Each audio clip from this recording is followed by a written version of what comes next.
Featuring Derek Pearson and former Husker and 9-year NBA vet, Eric Strickland. Strickland for three! You're going to go out of here as the Big 8 tournament champion. On 93.7 The Ticket and theticketfm.com.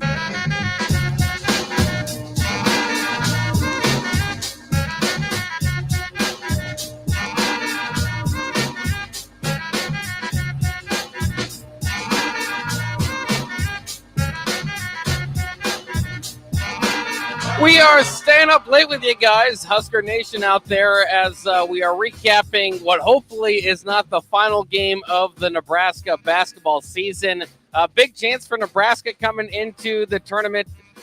Winners of 6 of their last 8 in the Big Ten Conference. Obviously feeling pretty good about themselves going into this game. One game over 500 against a team, Minnesota. You call them lowly Minnesota because they only won 2 conference games in a conference where everybody was beating each other left and right. Minnesota struggled to get the victories this year, but they showed up for tournament time and they knocked Nebraska right out in round 1, day 1. I suppose that's somewhat of the dangers and why you kind of said before the year, Strick. I know we were kind of talking about how this year, and maybe we'll do a bit of a season recap here because who knows if the NIT bid is coming now. But I suppose this is kind of why you said at the beginning of the year, one way or the other, it depends on how you look at it. This season, probably a success, but you said it all along. You want to get out of this Wednesday bracket. And this is because this sort of thing can happen to you. Yeah, I mean, that's absolutely true. And I know we'll dig into, some of the numbers and everything for the game. It's just unfortunate. There's a lot of things that they should have done different or could have done different. There were some calls in there as well. Obviously the offensive foul call was horrible on Tamanaga. I mean, it's absolutely horrible. I mean, you got to hate that, but it was in that aspect, it was bad both ways, I think.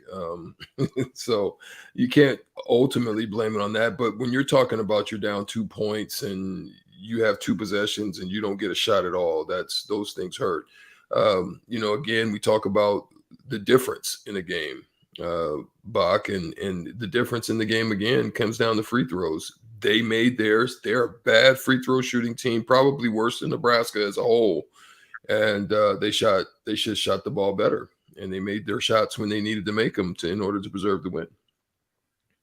Yeah, and this was a game, too, that Minnesota led pretty much throughout. I mean, Nebraska had a little bit of an early lead there, 8-0, before Minnesota went on their own run. It took Minnesota a bit to get going, but when they did, I believe they went on a 21-8 run themselves to take a 21-16 lead. I don't think Nebraska ever took the lead from there again. Tamanaga hit a 3 from the top of the key from a design play out of the break to kind of break that run. But ultimately, Minnesota playing strong ended up, with the lead 37-33 at Nebraska had a lot of strong contributions. Once you get to tournament time, you've kind of got your rotation pretty well filled out. So 4 of the 5 starters in double digits. The only starter that's not CJ Wilcher had 8 points. So right there with it, Minnesota kind of in the same category. They had 4 of their 5 starters in double-digit points, and then their other starter with 8 points as well. It was a well-fought game. Nebraska, it had kind of, if you look at Minnesota, they're a team that's been able to compete with a lot of teams in the Big Ten, not able to beat them. And that's kind of how you felt the first 2 matchups against Minnesota. One went to overtime. The other one, Nebraska ended up with a 10-point win and kind of paced it the whole way there. But I'm not completely floored or shocked by this result. It is hard to be. I know Minnesota doesn't have a good record, but for how good they are, it's hard to beat a team 3 times regardless. Yeah, they've been playing well too, Bach. They've been playing well. They've gained confidence. They shot the ball well. They did a lot of things well tonight. Not a very good 3-point shooting team. I think they're shooting like 31% as a team, 32%. They shoot 41% tonight. So you got to tip your hat to this Minnesota team. They came in, they were prepared, they played well. They did everything that they needed to do. Also, it was just crazy. I mean, 25 assists on their scores is quite phenomenal. But yeah, as Byron Oling says, we missed a lot of bunnies. We missed a lot of 2-point shots at the rim, and I mean, you'll look back on this and you'll just say, dang, we missed an opportunity on that one. But you got to tip your hat to Minnesota. They came in and they played. They earned it. Yeah, and they were certainly playing like it could be their last game. They don't have an NIT bid waiting. They have a losing record by a long way. So it's definitely survive and advance for them. Nebraska, I mean, we could break into this later, but the NIT bid, I think a lot of people with the NIT projections were projecting a win toward Minnesota to kind of think Nebraska, because you heard about maybe them hosting. But I don't know. I mean, we'll see. A 500 record getting an NIT bid, that doesn't happen very often. This year, maybe it plays out that it does, but Nebraska's going to be kind of sweating for that. You just hope this isn't the end, because unfortunately, those last plays, as it came down to it, I mean, you like Tominaga taking the desperation three. If you're Minnesota, probably missed that free throw. Maybe if they're in that position again. What did you think about? A lot of strategy, a lot of decisions to make down the stretch of this game. Ben Johnson electing, or at least, the Minnesota team electing to go ahead and make that free throw. And ultimately, Tominaga got a pretty good look at it for as best as you can with 1 second. Yeah, and actually, it kind of looked like the Duke situation, except he wasn't as deep. He had a little bit more range on it. And but listen, it hit the rim. It hit the back of the rim. It was on target. It just was a little long. So, I just I'll say this. Let me give this one piece. You have multiple. You had, I think, one timeout left. You secure the rebound. It's a 2-point game. Griesel does a great job in pushing the ball. Okay, you're cool. If you're a point guard, if you're any type of guard, and listen, I'm not trying. This isn't a come down. This is just a learning thing. This is for those who are listening. That's for those who are on the stream. If you're a guard in that situation, you don't ever drive strong side, ever. That's where the teeth of the defense is going to be. You drive, you cut off so many things by driving on that side. Yes, you get it, but you've got to get to the middle of the floor. It opens up all types of stuff. It opens up counters. It opens up crossovers. It opens up the ability to go 1-2. It makes the defense have to make a decision as to whether or not they're going to protect this rim in this situation, or they're going to fly down, which then Griesel then has to make a decision. Who's coming and who's going to be open? And then you're going to take the pass and have an open shot. So he yes, it was a close call. But in that situation, if you're Griesel, one, you drive that ball and probably get yourself a timeout, have Fred to dry up something pretty nice, and they got a pretty good set of plays. Or if you're going to do that, you have to cross and get to the middle, and that's unfortunate. It's something you can't really tell Griesel now. He's either probably going to be a European pro or some form of a pro. They'll teach him that, but yeah, that's a lesson that you'd have to learn in that situation. Well, and two, I mean, it was, that's a situation too on the sidelines. You have to decide, are you going to let your players go, or are you going to call a timeout and open something up, or maybe open Griesel, kind of see what happens, because he's been really good and was good again today, and kind of getting his low post shots up. Maybe that's what he was trying to get in there and kind of set up. But like you said, I mean, just too much congestion there. Well, so even if he did get through, there's like 3 Minnesota defenders. It would have been very difficult. He'd almost have to kick it out, and nobody's. I mean, they would have had to call a timeout almost, or just get an ugly shot up. Yeah, it was going to be an ugly shot or some form of a forced shot, which the percentages of those go way down. Yes, you made a few of them tonight. Possibly could have made that one, but you minimize your percentages dramatically by where you were in position. But that's got to be a discussion, though, Bach. That's got to be a discussion between the coaching staff and them. Look, if he misses his free throws, you got to kind of start processing that in your head. And if he misses these free throws, yes, you don't want a guy to get set up. You don't want them to be able to kind of, see. But why not in that situation? Here's why. They don't have any timeouts. This is why the timeout would work to your favor. they don't have a timeouts to see what your setup is going to be. So you really could run a play that the coaching staff is all the way at the other end. There's really no way that they can help their team to kind of get aligned in enough time to be able to defend a well drawn up play in that situation. So you could have got a 3, you could have got some at the basket, you could have got Derek Walker on a rip through. There's a lot of things you could have got, but they decided to go with that route, and it didn't play to their favor. Yeah, and again, too, all the stuff, like you said, I mean, those 2 illegal screen calls at the end, you're going to kind of question those. As Robbie Hummel, the commentator. Well, one of them was good, Bob. One of them was good. One of them was a good call. The one on Jamarcus Lawrence was a good call. The other one with Tominaga, I don't know what the heck you were seeing, because he was stationary. He was there. He didn't lean in. He didn't lean over. You as a referee, you bit on the Garcia flop, or he didn't flop, but on the flailing, on the fall. Yeah. You bit on that, and you thought Tominaga caused it, but it wasn't a Tominaga issue. And I almost thought they might have called Greasel with the elbow, because he was kind of reacting to it, and his elbow just kind of got cut up there. They didn't. They called the illegal screen. So I mean, if anything, I could see that, but even that would be reactionary to the player, like you're saying, kind of just flailing around. And again, I don't think there was much of an acting job there. It's just sometimes it just happened. Contact in basketball. And he got there's something they call it, referees. But he got sold a con job on that one, and it wasn't even a con job. It just was something that looked funny. You don't ever buy into the funny looks of things. You got to see it, and I don't think he got a good look at that. Matter of fact, that's not even really his call to make, right? Here, let me give you a little just referee, from training that I had. His eyes as that referee that he was, the trail referee, his eyes is offensive player, defensive player, last screener. The referee, which is the lead referee, which is at the bottom, his is screener, defender, then the offensive player, right? So if there was going to be an offensive call, you would have much rather that came from the backside guy, because he has the best look at that, whether or not he was legal or not. You're looking through players and making a judgment call, and that referee did that, and he missed that one.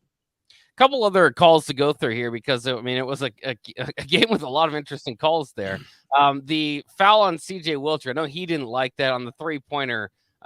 Did you see that one? Did you feel like that was a foul? Because it really bailed Minnesota out at a time when Nebraska was, well, first of all, had their shot clock winding down, but second of all, it just kind of had the momentum of the game.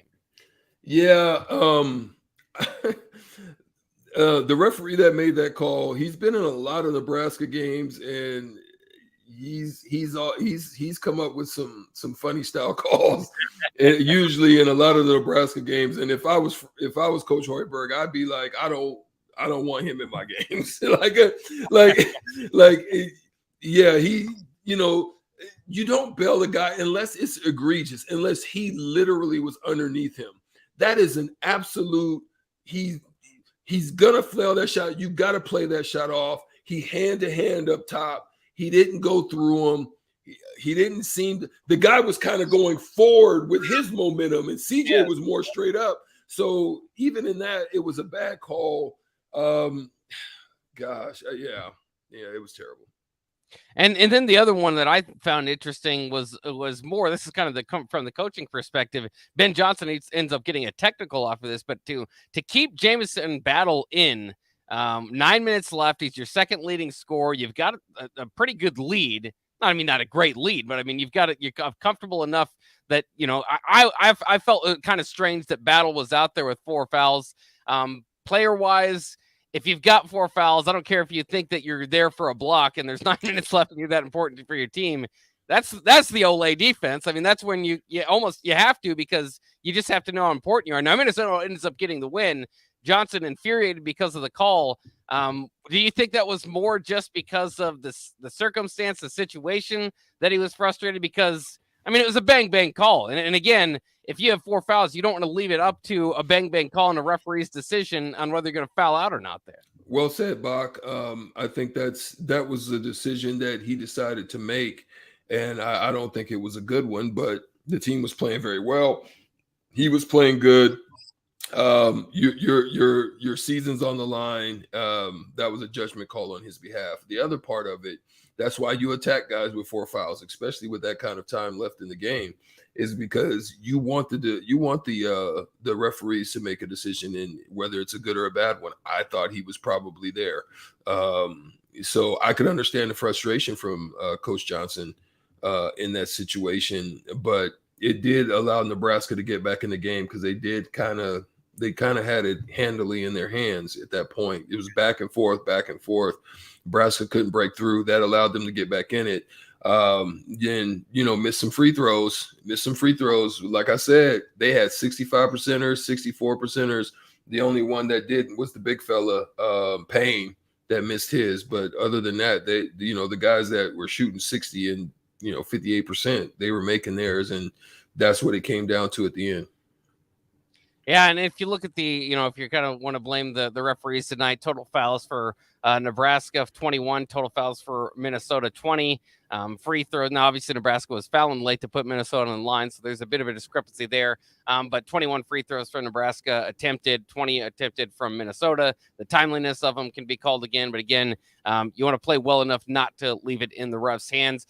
You guys are staying up late with us, so we'll go ahead and read your comments and respond to them as well. I know we already got to Byron's, so we'll get to some comments off the text line first. Starter Heyman text line 402-464-5685. Kevin in Southwest Lincoln says, Wilcher with the game-ending blunder. Terrible game. I don't know where. I don't feel like there was a game-ending blunder for CJ Wilcher. Maybe he's talking about the 3-point foul once again. Wilcher's done a good job in the last couple of games, by the way. He's known as this marksman, and we're only, for a long time, his game's just going to be judged on whether he's hitting threes or not. Once again, 8 points, just 1 3. Again, not overwhelming, but that's pretty good for a role player. Kind of a starter, I understand, but still kind of within his spot on the team. I thought he's done a good job of getting buckets one way or the other for him in the last couple of games. Faisal 5 times said this is a good season this is as good a season as we'll have under Hoiberg. It's funny how excited people get for a team that's 16-16. Nothing will change next year, and good chance we are worse. A lot of time to be seen for that. I mean, I think Hoiberg certainly has earned another year. I think most fans will be pretty happy with how the season ended, but it's just, the very end of it. And if they don't, Let me address that, Bach.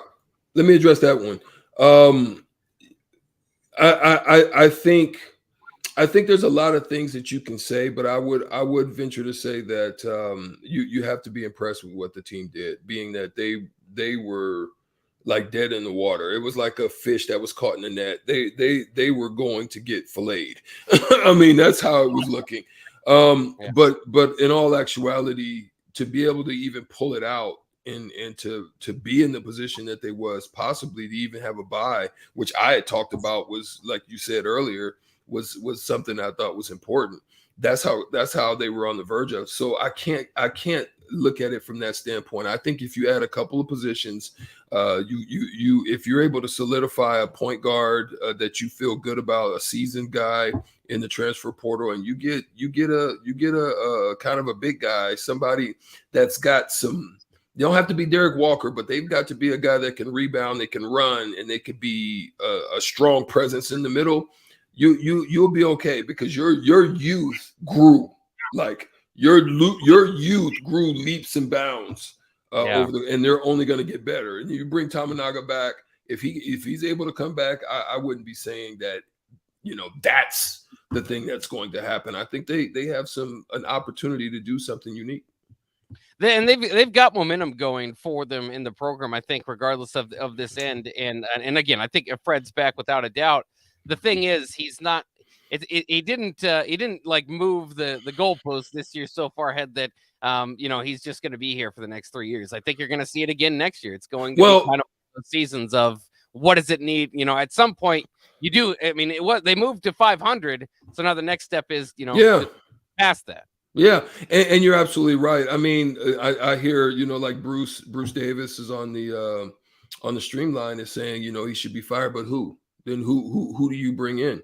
All right, you've seen a team that literally went from like I would have been with you if I would have seen just this team go in the mud. I absolutely would have been with you. I would have been probably saying the same thing that he's saying, but this is absolutely a different team. They look different, and I'm not drinking Kool-Aid. Don't get it twisted. I ain't in here drinking Kool-Aid. I'm just saying you've got to respect what this unit was able to do. Undermanned, super undermanned, and they were still able to win some good games, go on the road and do some things and beat some good teams. So I don't know. Say what you will. Maybe you can say the Big Ten was bad. I don't know, but he was able to win and get at 500. So I think he deserves another opportunity to be able to put something together. Well, and a lot of it too has been his team's not sticking together. This team kind of had some continuity, sticking with primarily Derek Walker. I know you're going to lose him. It's tough to get a big out of the portal, but this team doesn't have to be designed or next year's team doesn't have to be designed the exact same way this year's team was. So you don't necessarily need to replace Derek Walker with or Sam Griesel with the same type of guy with the same type of production. I think, like you said, with some of the youth that you're having. If you can bring back Gary, Tamanaga, Lawrence, Hoiberg, Welcher, Breidenbach, I know those other lesser guys to a lesser extent, but he needs some work. Yeah, he needs some Drew Timmy tape. Some of those guys might not be the biggest part of your nucleus, but seriously, a nucleus of Gary, Tamanaga, and Lawrence back, and there's no guarantee that you're getting, Tamanaga back. They're gonna have to make sure they get that, but that's a pretty good nucleus to start with, especially, Lawrence, again, another night, he came out firing, and he seems to do that. And then, and then it just kind of goes away, or maybe he becomes a little bit more passive the rest of the game. I'm not sure why that is, but as soon as, when he's ready to turn it on, and maybe next year, maybe it's out of necessity when Griesel's not there, and he's the guy now that is the best with the ball in his hands. Then he could take over that role as kind of the primary ball handler, but maybe just in general, the primary go-to guy. Yeah, it's just going to be interesting to see, how Q comes back off of injury, what Ramel Lloyd's going to be able to bring. Ramel comes, he's going to bring similar size that Griesel has. So you're going to be able to have that same type of size if you want to run that same type of point guard style with post-up opportunities. The difference between Griesel's not a great shooter either. Ramel's not a great consistent shooter. He can shoot it, but he's got a little bit more, tricks in his bag than Griesel does. Griesel's pretty basic. He can get there a couple, 1-2, cross you over, get to a spot, post you up. His post-up game is phenomenal. But he had two great looks to push a lead, and you can't ask for better looks than that, and you would hope that you'd be able to knock those down. I'm not gonna knock these kids. They gave an effort. They got back into this game. It actually could have been, they were down 10 plus. They could have gave up and gave in, but that's the team that they had this year. Fred had a team that fought. They continued to fight. They got back in it, had a chance. It just came up short. Yeah. Al says off Facebook, Fred lost 3 starters, replaced with 3 freshmen. We have to win as much as we did. Go Big Red. I don't know if Blaze Keat, Blaze Keat is not a starter, but he certainly would have been helped tonight. Because like you said, Breidenbach still needs some polishing. Koyenets definitely needs some polishing. So their backup bigs in the last couple of games, for what they've been going through, it's a lot reliant on Derek Walker again, and then just kind of hope to get the minutes that you can out of your other bigs. So that certainly was an injury that was out there as well. Willie says Jamarcus is doing Walter Pitchford stuff at the beginning of the games. I love it. Yeah, I always liked the days when Walter Pitchford, they would draw up a 3, and he'd basically hit it every time. So it was pretty exciting. Back then, at least in the tournament season, maybe not the next season, if I remember correctly. 1961 said, I would not sure how Mr. Hoiberg made it in the NBA. Well, there's one comment, but he said, I'd love an explanation for the end of that game. Some people getting on top of Hoiberg for the coaching there at the end, maybe just not taking the timeout. I think that's somewhat playing the result, though. That's kind of a 50-50 thing. Coaches will either, we'll let them try to play it out to see, because sometimes in transition, that's when you're going to get your best look. You can set it up all you want, but if the defense is sleeping on you, then that's where your best look will come from. Well, and that's what I was talking about. If that's your goal, right?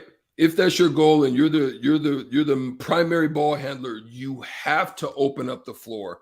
You can't give half of your opportunities. You're looking at maybe one guy, two, which then you got crowd, which ended up being the problem. The crowd that got their hands on the ball is because you were so dominant to the right side. You have to get to the middle, get to that elbow. If you back off, I might stop and pop you. If you don't, I hesitate and I decide on if I'm gonna cross you over, get weak side, see what this weak side defender is gonna do. Oh, you coming? Bam! At that point, I hits whoever's on that left side, Wilcher, Jamarcus, or whatever. We live with it. If he makes it or he misses it. But otherwise, you cut yourself off if you limit yourself to one side, and that's what happened. That's how the turnover came to be. Also, I think a good point here from Brian off the start of him in text line. Two things he said early on, we had a chance to get a large lead on them with their shooting and turnovers and didn't. And Nebraska kind of struggling out of the gate. That happened against Michigan State too. And Michigan State came back and won that game. So maybe just kind of not taking advantage of a slow start from Minnesota. He also points out that Wilcher fouling on the 3-point attempt was something that will be highlighted. But I mean, it was just one of many plays. I mean, when a game that comes down to that close, you could just go point back to any turnover, any play here. I do want to ask this because there was also pointed out in one of the comments. Do you think Minnesota is a bad matchup for Nebraska? At this point, it was I'm blanking on it. Okay, so like assists, they had their season high in assists tonight with 25 points. Garcia, who's been their leading scorer, has 3 double-doubles against Nebraska. He has 3 double-doubles all year in the Big Ten, all 3 against Nebraska. Yeah. Is it a bad matchup type of thing, do you think, for Nebraska with Minnesota? I mean, they won 2 out of 3. Well, because of their size and because of their versatility, right? And listen, he's going to be a problem. The young fella Payne, he's strong, he's big, he don't shoot free throws. But that young fella works out down low and he works early and gets position and puts them in a great but what they do is they set you up and they're looking to pass. They're not looking. It's very much kind of like Penn State. They're looking to pass and they're looking to stretch you out and move the ball enough. And so that's where they're difficult. And it's because you have guys like Garcia and Battle who are stretch guys who can knock down shots, and that's what makes them dangerous. Yeah, they just have a lot of length in general, too. Yeah. Kind of sloppy at times, but a lot of length that at times was bothering Nebraska and certainly played down in the rebounding category to a degree. Minnesota 33 rebounds, Nebraska with 28. You didn't get destroyed, and this time only 3 offensive rebounds from the opposition for Nebraska. So, I mean, not every game kind of goes the same. Nebraska got destroyed on the offensive boards against Iowa and still came out and won that game. Tonight did a much better job against Minnesota. A lengthy team, but ultimately not coming out on top. Tell you what, we've got another segment to go, but we got to take a time out here on the Hoops Post Game Show. Hopefully not our last Hoops Post Game Show. Hopefully Nebraska gets an invitation to the NIT. But if it is indeed our Hoops Post Game Show, again, a big shout out to Action Plumbing, Heating, AC, and Electrical for being with us all year long, as well as Wall to Wall Wine and Spirits as our primary sponsors. Big shout out to those guys, and thanks for the help all year long. Hopefully we've got another one in us. We'll maybe talk about those chances, break down the game a little bit more, kind of do a season recap to a degree, because we just don't know. This could be it for Nebraska. We'll do all that coming up next year on the Who's Post Game Show on 93.7 The Ticket. Hey, it's Nicklin Hames from Nebraska Volleyball. I hate wasting time in practice, and I want to help you stop wasting your time when you're looking for an electrician. High Electric has been serving the area for over 30 years for both residential and commercial properties. They are experts in everything like remodeling, new additions, hot tub installation, and more. And they take jobs from Beatrice to Omaha and all towns, big or small, in between. Call them today at 402-466-6606 or learn more at high-electric.com. Hi everyone, Kendall Warnock with A1 Automotive in downtown Lincoln. If you're looking for an automotive repair facility you can genuinely trust, we would be grateful for the opportunity to earn your business repairing your vehicle. We have ASE master technicians and qualified to work on a variety of vehicles from Hondas to Porsches, Jaguars to Toyotas, and Chevrolets to Fords. We pride ourselves on customer service and relationships, and we would be grateful for the opportunity to serve you. Give us a call at 402-477-4660. A1 Automotive, always honest answers. Action Plumbing, Heating, Air, and Electric is the call I make when I have a need for plumbing services. Whether it's for my home or office, if I need a repair to a water heater, softener, or even my garbage disposal, I know I can count on Action to help. In one simple call, their amazing customer service team promptly schedules a service call, often getting to my needs within a day. Action delivers honest, quality services we can count on. To learn more, visit actionlincoln.com.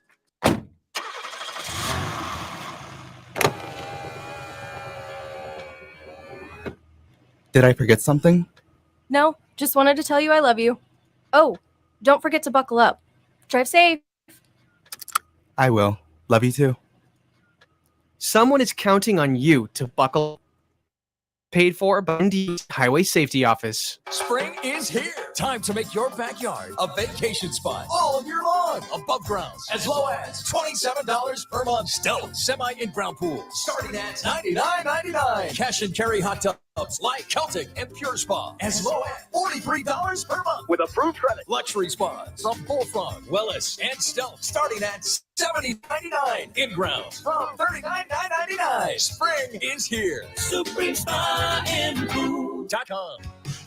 High school basketball fans, take a trip over the Nebraska High School Sports Hall of Fame while you're down for state hoops. Admission is free, and it's a great way to learn about some of the greatest athletes and teams to come out of the state, from recently to over 100 years ago in all sports. Learn more about names like Gale Sayers, Johnny Rogers, Boston, Tom Osborne, and more. Open Wednesday through Friday from 1 to 4 p.m. It's the Nebraska High School Sports Hall of Fame, just north of Haymarket Park at 500 Charleston Street.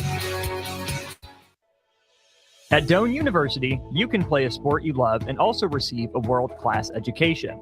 You'll learn leadership skills on and off the court that will set you up for success long after graduation. Doane isn't a place where you get lost. It's a place to get found, and it's a place where your future is uniquely yours. Learn more about the endless abilities at Doane University today at doane.edu. At Mosaic, we build a caring company for the people we serve in our workforce. You can be a part of it. Mosaic supports people with intellectual and developmental disabilities and other diverse needs to choose where they live, with whom they live, and how they spend their days. That is empowering. Do you know someone who could use that type of support? You could become a shared living provider and work from home, or help support people to be active in the community. To learn more, visit mosaicinfo.org. That's MOSAICINFO.org. Wall-to-Wall Wine and Spirits is now open in Lincoln. Shop our expansive collection of wine, beer, spirits, and cigars at 5040 North 27th Street. From top-shelf liquor to crowd-favorite beer, Wall-to-Wall Wine and Spirits has a beverage for every taste and every budget. Plus, join our loyalty program to earn rewards and save on future purchases. Shop Wall-to-Wall Wine and Spirits at 5040 North 27th Street in Lincoln. That's 5040 North 27th Street. This is Lincoln's home for sports talk on the FM dial. Also online at theticketfm.com. On the internet, KNTK FM Firth, 93.7 The Ticket. Back to the Tickets Basketball Postgame Show. Featuring Dickerson and former Husker and 9-year NBA vet, Eric Strickland on 93.7 The Ticket and theticketfm.com. We are back here on the Hoops post-game show. Thanks for staying up late with us as Nebraska was in the late game of day one of the Big Ten tournament. Unfortunately, that's as far as they make it this season as they drop one as the 11th seed to the 14th seed. Minnesota Golden Gophers 78-75. Nebraska ultimately coming up 3 points short, potentially of extending their season. I was listening to a little bit of the post-game press conference afterwards, and it seems like the tone is this might be it. I know there's a lot of thoughts about Nebraska maybe playing themselves back into NIT contention. I think a lot of that was with kind of considering a Minnesota victory today, and I think they would have had it.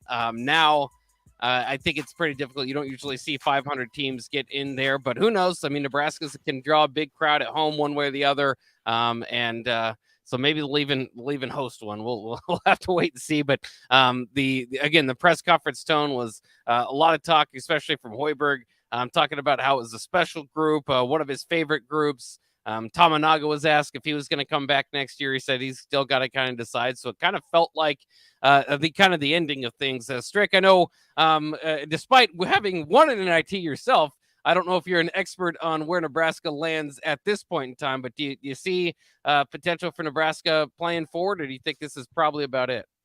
I think there's a 50-50 chance at this point. I thought, a Minnesota win probably would have, especially going 5 of 6 and 7 of 9 of their last games. They're a hot team. Usually that's what they look at. They look at kind of how teams are going down the stretch and the way that they're playing.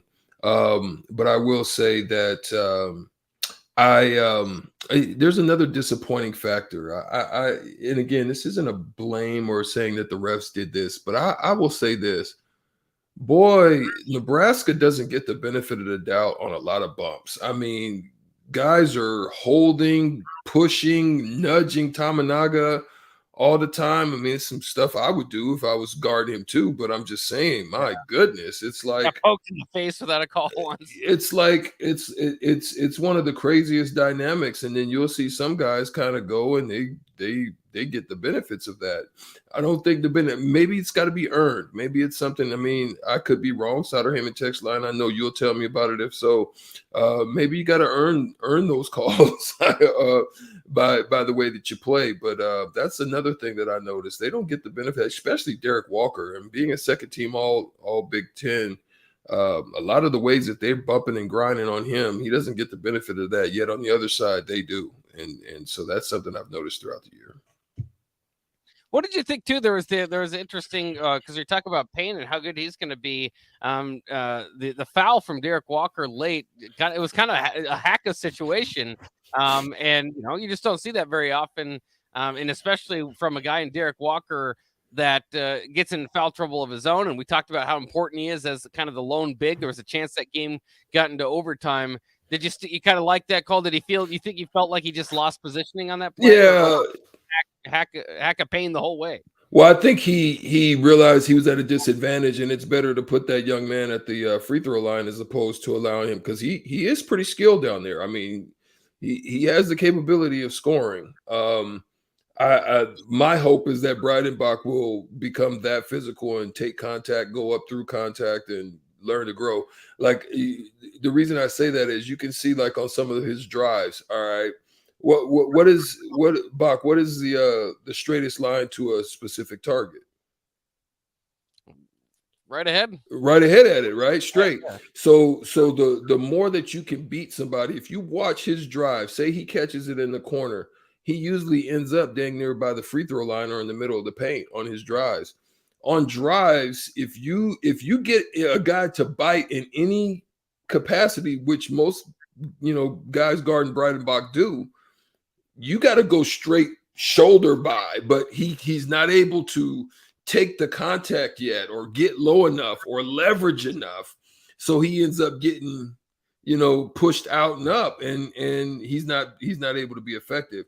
That's something that he's going to have to work on, because that's what Derek is so efficient at doing, is that he's able to take contact, go up through contact, and still be able to finish on balance. And so, their big man that they have coming back, Kolyanic, is still kind of raw in his game, in his game acumen. He's still kind of raw. Breidenbach is very skilled. He doesn't play with leverage. It could be the injury still bothering him some. Blaise Keita is footwork. He's very efficient. He can hit short range jumpers. He can go with both hands. He doesn't play low enough yet, but his footwork is bad. So he needs to. So they've got some things that they can work on, but they've got something to work with. So that's okay if they're able to work with those things.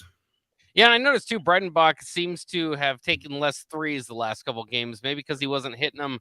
Tominaga actually got upset with him because he set him up for a pretty good one, and then he tried to drive, and I think turned the ball over or something. But at least make an adjustment there. I know that's something fans weren't liking throughout the year. He didn't end up shooting a very good percentage. But on there for Breidenbach. And for as much as we can, use hindsight or even be frustrated at some of the calls for Nebraska, I thought there were a few things that stood out to me that they did too. And part of it is the benefit of the broadcast showing Fred in the huddle saying, "Hey guys, we're in the bonus."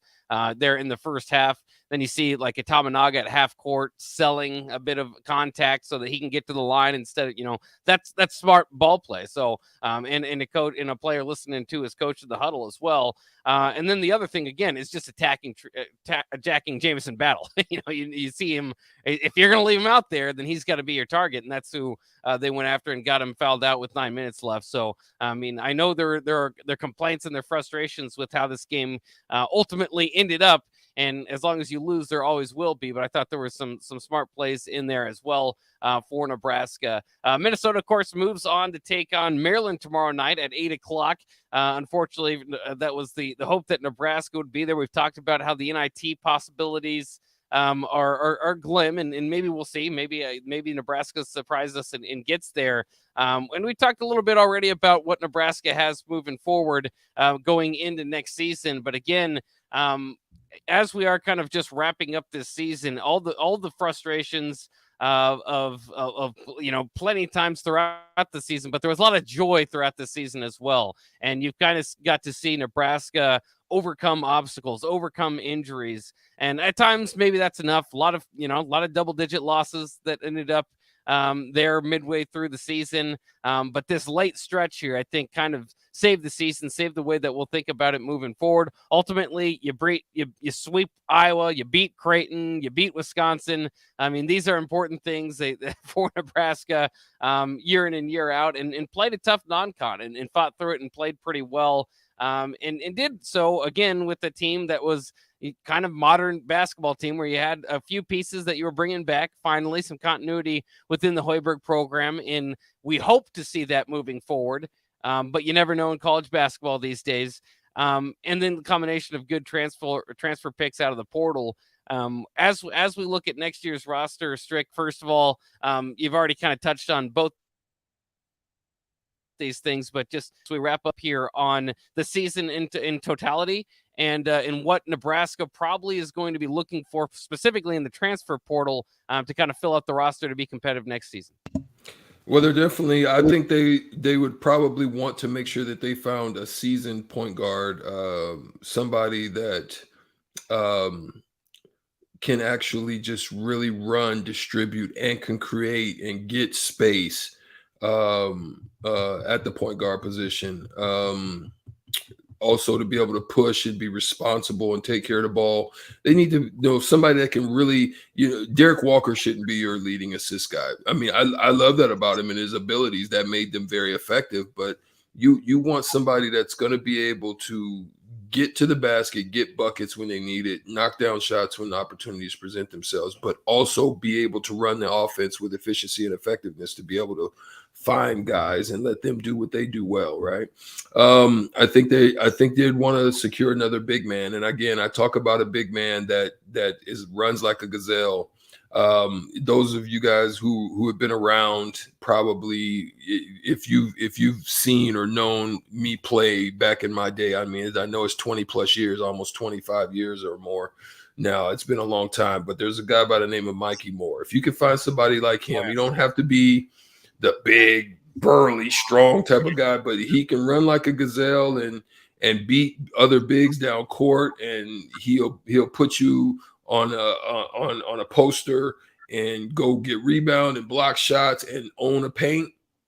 You would be okay with something like that. I mean, he don't have to be 7 foot. If he can be 6'8", 6'9", 6'10", with some, with 6'8", with some girth and ability to play with physicality, but 6'9", 6'10", he can be wiry, strong, but still have some good core strength about him. So he's just not getting bullied in the paint. I think those are two key components that you're going to need somewhere in the transfer portal. Yeah, it's an interesting offseason of transfer portal additions, probably a few subtractions. Obviously, the main one that we're all going to be focusing on is Keisei Tamanaga. If you're his advisor, does it pretty much just, I mean, because he's really hot. I mean, he did, again, finish with 23 points tonight, 3-pointers from him. He's very good at cutting to the hoop and kind of playing off ball. If you are somebody that's advising him, and you've kind of touched on this before too, I mean, does it ultimately just kind of come down to, maybe family situation? If you need the money now, maybe you go, or if you really enjoy it. I mean, he at probably at some point knew he was going to have opportunities in Japan before he got to Nebraska. So maybe this was just kind of always, maybe you tell him you're red hot, you're going to be the key to this program, and we want to see you kind of live out that dream. Or a lot of guys will see it. You're red hot. The time is now to go.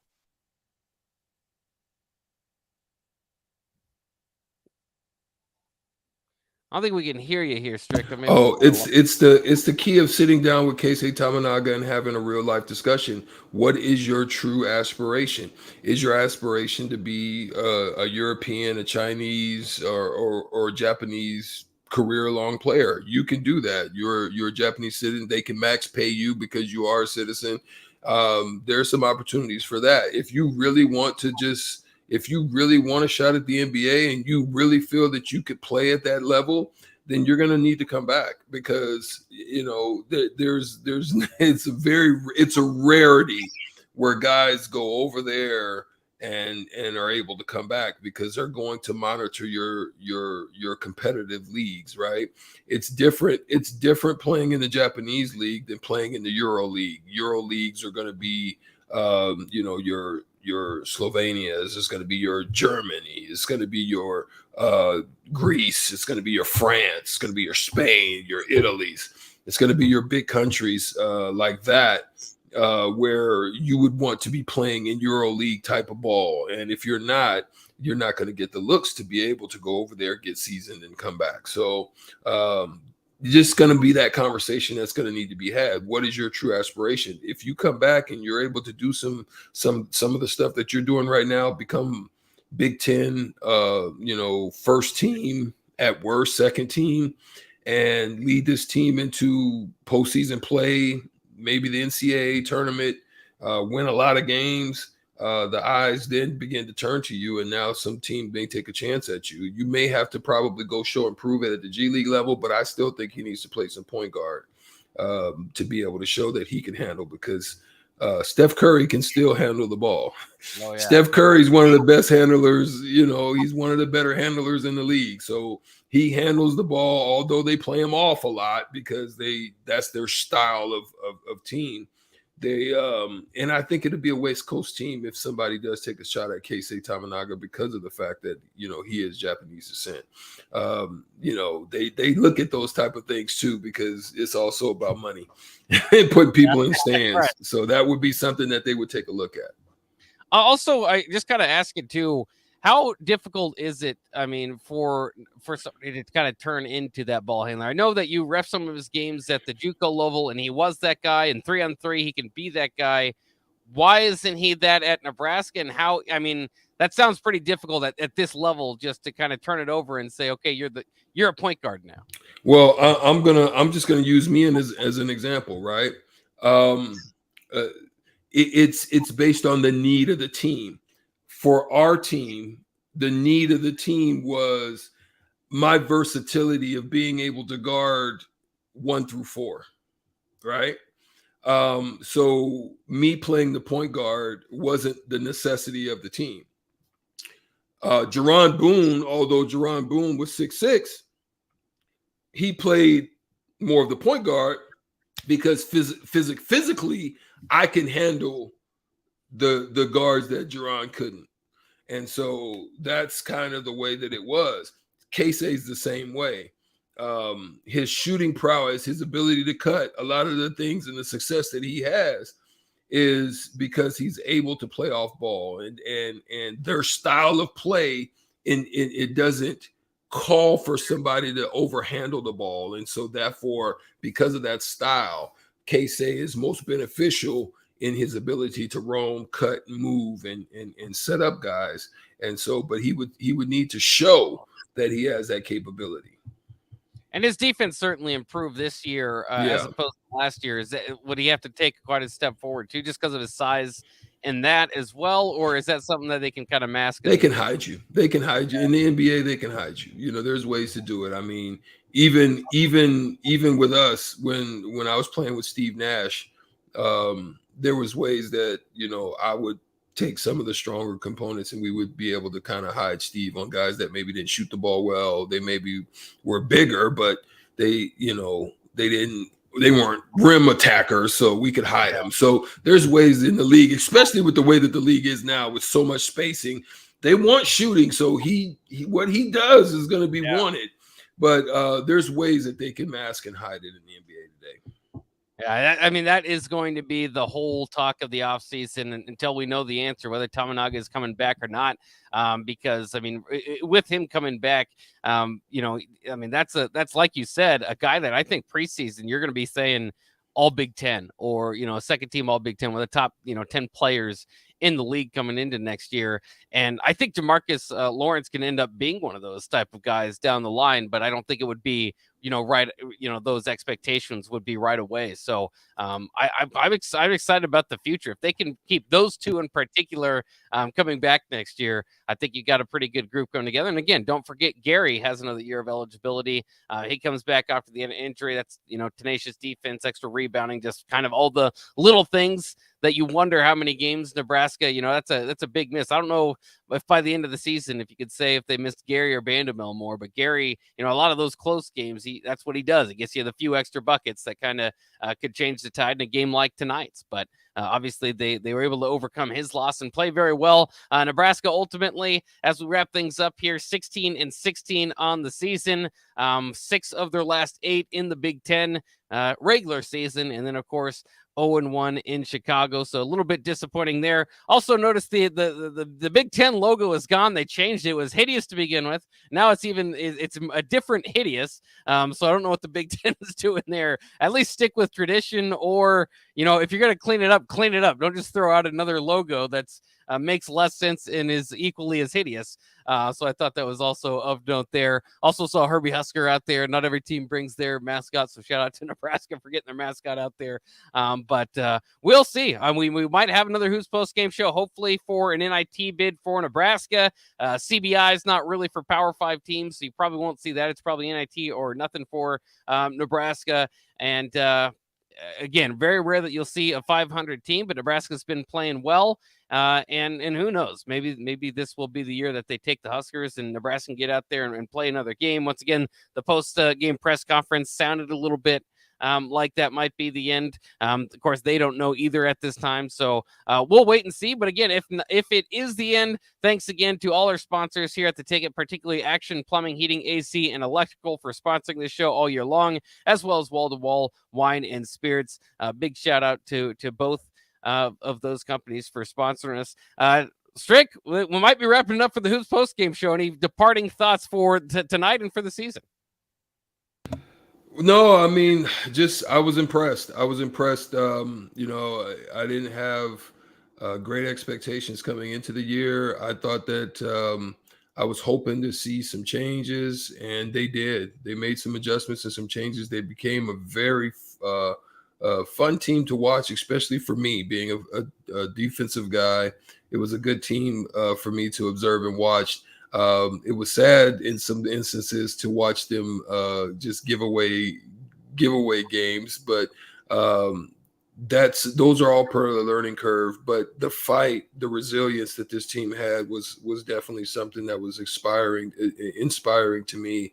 And I'm hoping that they're able to use this as a springboard to get the type of players that they need to continue on their trajectory and hopefully in an upward pattern. Yeah, absolutely. Hopefully we have a lot more wins to talk about moving forward. And certainly I think like you said, this year was definitely a step forward for the Hoiberg program. Thanks to the Husker Hall of Famer, longtime NBA vet Strick. for being with us all year round. Thanks to Mike Melby, DP, Nick Sainer, anybody else that's jumped in and helped us throughout the season. Again, we might have more if Nebraska does indeed make the NIT. If not, they finish the season at 16-16, and we'll see how the rest of this Big Ten tournament plays out, and then get our brackets ready to be busted, as they always are. But somebody will fill out a perfect bracket maybe this year. But in any case, thanks again to all our sponsors. We have Boys State basketball hoops all day tomorrow, as we did today, and we will have Friday. So that will be kind of in place of regular programming. Early break, though, will be with you bright and early in the morning. So stay tuned for that. Otherwise, we're going to send it out to National for tonight. Thanks for staying up. We'll see you guys later. At Doane University, you can play a sport you love and also receive a world-class education.